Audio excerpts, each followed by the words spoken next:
How to use Airtable for beginners. First, create your first base.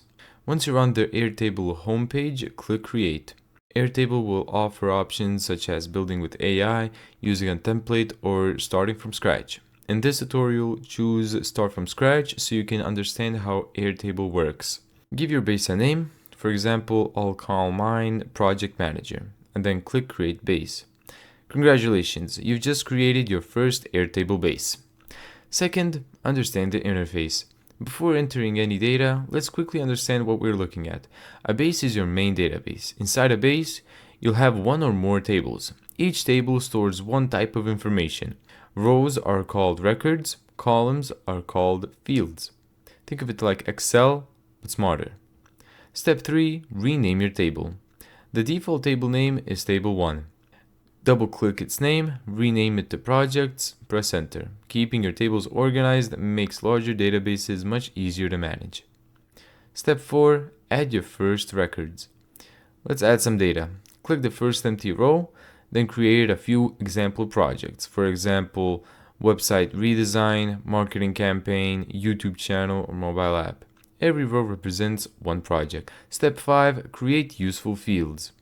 Now let's organize our projects. Click the plus icon to create a new field.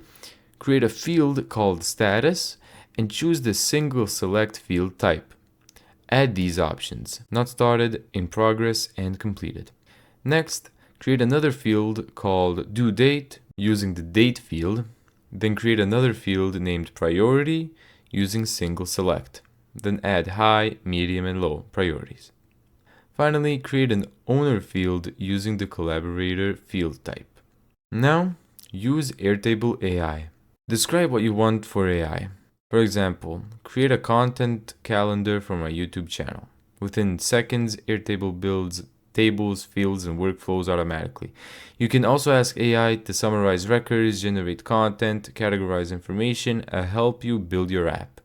And then the last thing is share your base. When you're ready to collaborate, click Share, invite teammates using their email addresses, and you can control whether they can only view the data or edit it. Thank you so much for watching this video. If you found this tutorial helpful, make sure to give it a thumbs up and subscribe. And as always, see you in the next video.